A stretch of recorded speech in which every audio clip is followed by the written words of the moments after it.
महत्म में ये वर्णन किया कि एक बेलपत्र का वृक्ष हो या पीपल का वृक्ष हो या तुलसी का पौधा हो या आंवले का वृक्ष हो या बट वृक्ष हो, उस वृक्ष के नीचे बैसाख के महीने में जो जल समर्पित करा जाता है, उस जल की पुण्याई इतनी प्रबल हो जाती है कि व्यक्ति के जीवन में जितना पाप कर्म करा होता है वो सब निष्फल हो जाता है, वो सब समाप्त हो जाता है। बैसाख महीने में पार्थिव शिवलिंग के निर्माण का, और उसमें एक बात कही गई कि जब संसार का मनुष्य, मृत्यु लोक में रहने वाला मानव, मृत्यु लोक में रहने वाला मनुष्य मिट्टी के शिवलिंग का निर्माण करता है, पार्थिव शिवलिंग का निर्माण करता है, और जिस घर में पार्थिव शिवलिंग का निर्माण होकर उसकी पूजन होती है, घर का सदस्य उस पर अगर एक बूंद जल समर्पित कर देता है तो जितने घर के सदस्य होते हैं उस पार्थिव शिवलिंग के निर्माण करने वाले होते हैं, पूजन करने वाले होते हैं, उनको 6 महीने तक किसी बड़ी बाधाओं को झेलना नहीं पड़ता, वो दुख अपने आप कट जाता है। पार्थिव शिवलिंग का निर्माण बैसाख महीने, बैसाख के महीने में मिट्टी के पात्र में जो रात्रि भर जल रखा हो, मिट्टी के पात्र में अगर आपके पास में घड़ा हो, हंडा हो, नी हो, तो दिया हो, दीपक हो, कुल्लड़ हो, कोई भी तुम्हारे पास में जो मिट्टी का पात्र, उसमें जल भरना। वो जल बैसाख के महीने की किसी भी सोमवार के दिन, किसी भी सोमवार के दिन, बैसाख महीने या किसी प्रदोष के दिन या बैसाख महीने के शिवरात्रि के दिन, वो मिट्टी के पात्र का जल अपने घर के प्रत्येक व्यक्ति का स्पर्श कराकर उस मिट्टी के पात्र के जल को तांबे के पात्र में डाल लीजिए और घर के प्रत्येक व्यक्ति का स्पर्श करा लीजिए और शंकर भगवान पर कुंदकेश्वर महादेव के नाम से समर्पित करिए। कुंदकेश्वर महादेव, कभी जीवन में पीछे पलट कर देखने की जरूरत नहीं पड़ेगी, आप उन्नति की सीढ़ी की ओर बढ़ते चले जाओगे। बैसाख महीने में मट्टी के पात्र का जल भगवान शंकर को समर्पित होना चाहिए, उसका सुख हमारे जीवन को एक आनंद फल प्रदान। जैसे कहते हैं ना, कोई अच्छा मिले ना मिले, धन मिलने से कोई भाग्यशाली नहीं होता, सत्ता मिलने से कोई भाग्यशाली नहीं होता, वैभव मिलने से कोई भाग्यशाली नहीं होता। महाराज,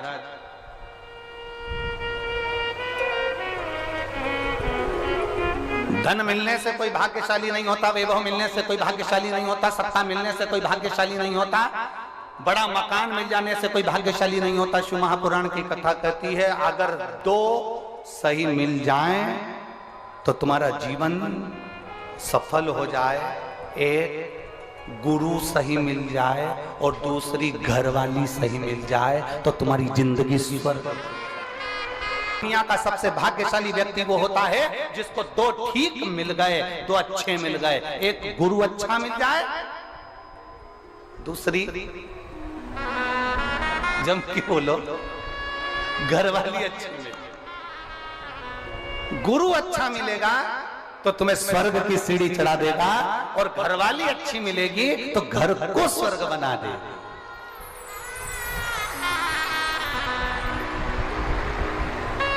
और इसमें से भी गुरु भले पीछे रह जाए पर जगदम्बा। बैसाख के महीने में नवमी तिथि को माता जानकी का प्रागट्य हुआ है पृथ्वी से।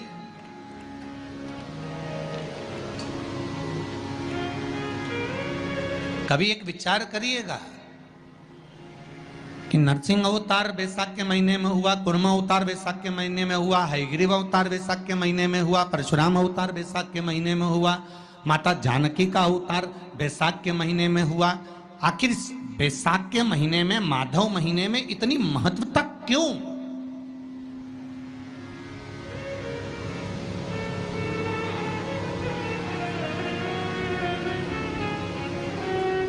बैसाख के महीने में पड़ने वाली एकादशी, चतुर्थी, प्रदोष, अमावस्या, पूर्णिमा, शिवरात्रि, ये सभी इतनी महत्वपूर्ण क्यों हो जाती है?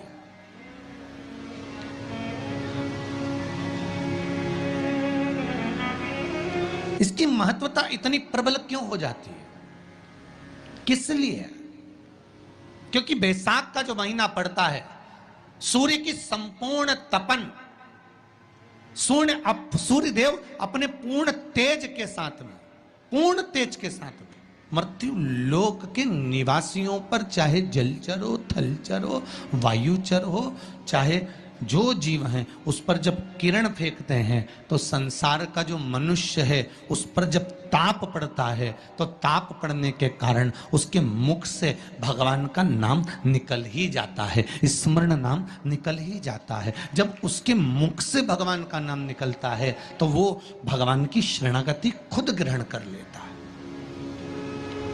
स्वयं।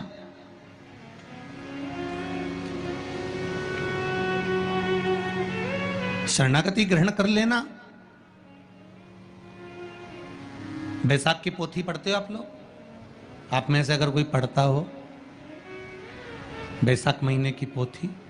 तो उसमें एक वर्णन आता है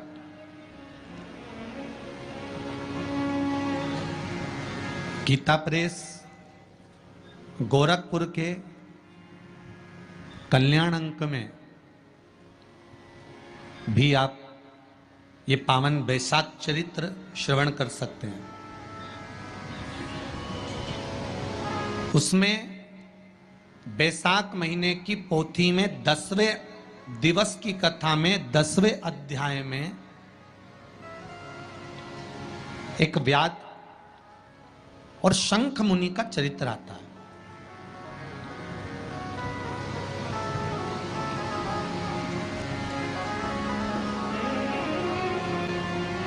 शंख मुनि एक बार निकलकर भगवान शंकर के मंदिर में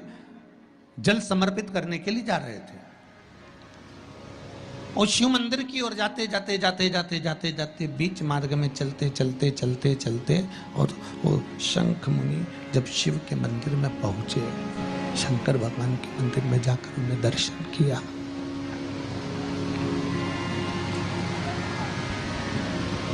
जल का पात्र उठाया और वो जल का पात्र उठाकर जब भगवान शिव को समर्पित कर रहे थे तो उसी समय जल का पात्र उठाकर जब शंकर भगवान को समर्पित करा गया और शंख मुनि निकलकर जब बाहर आ रहे थे, आते आते शंख मुनि के मन में एक भाव उत्पन्न हो गया कि जब हम भगवान शिव को कुछ वस्तु समर्पित करते हैं तो उसका फल, उसका पुण्य फल हमें कितने समय में प्राप्त होता है। ये शंख मुनि के मन में एक विचार जागृत हो गया, शंख मुनि के मन में एक भाव जागृत हो गया। एक लोटा पानी जो भगवान शंकर को समर्पित करता है, मरने के बाद तुम्हारी औलाद तुम्हारा किसी पवित्र नदी में तर्पण करे ना करे, तुम्हारा शिव को दिया हुआ जल तुम्हारे खाते में पहुंच जाता। आपने जो शंकर भगवान को एक लोटा जल दिया है, शिव जी को एक लोटा पानी चढ़ाया, शंकर भगवान को एक लोटा जल समर्पित करा है, शंकर भगवान को एक लोटा जल अगर आपने दिया है तो वो आपके खाते में पहुंचेगा जरूर, ये निश्चित है, पक्का है।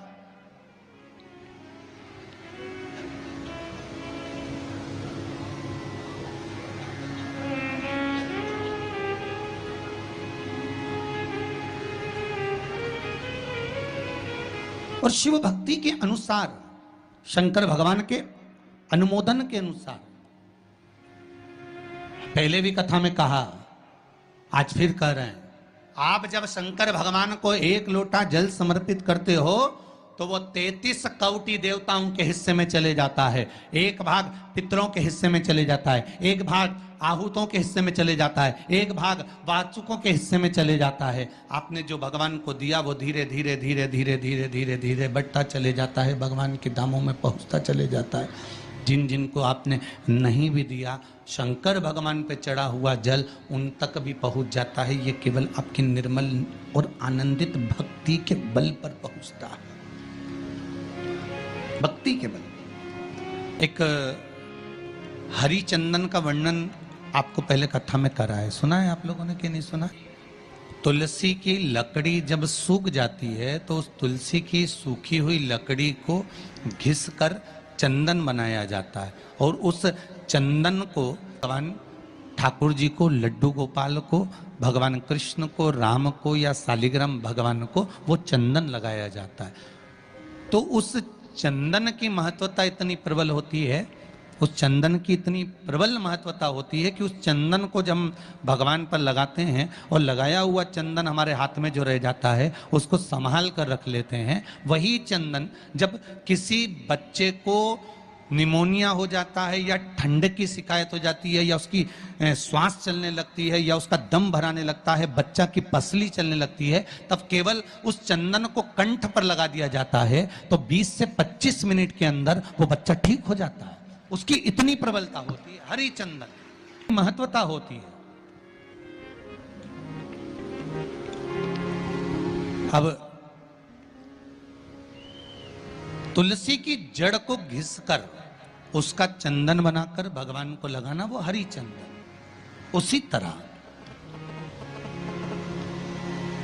यहां जयंत के मुख से, जयंत ब्राह्मण के मुख से सुना जा रहा है कि बैसाख महीने में पवित्र वृक्ष के जड़ में 1 लोटा जल समर्पित कर देने पर और वहां की जो रज है उसको मस्तक पर चढ़ा लेने पर 84 लाख योनियों से मुक्ति मिल जाती है।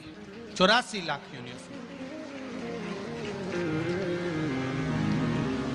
आप में से कितनी माताएं या कितने भाई लोग बैठे हैं जो शंकर जी के मंदिर पर जाते हैं और मंदिर पर जब जाते हैं वापिस जब लौट कर आते हैं तो मंदिर की चौखट का स्पर्श कर कर अपने मस्तिष्क पर उस रज को लगाते हैं? आप में से कितने लोग हैं? हैं बहुत सारे, ठीक है। अब जितने लोगों ने हाथ उठाया और नियम से अगर शंकर मंदिर की दरवाजे की चौखट पर भगवान शंकर को जल चढ़ाने के बाद जब आप लौट कर आ रहे हैं और उनकी चौखट पर आपने हाथ फेर कर अपने मस्तिष्क पर उस रज को लगाया है, वो धीरे धीरे अपने भाग्य की ओर देखते हैं। तारीख लिख लेना कि मैंने इतनी तारीख से मंदिर जाना चालू करा, इतनी तारीख से मैं ये काम कर रहा हूं और इतनी तारीख तक मुझे ये फल की अनुभूति हुई। ये देख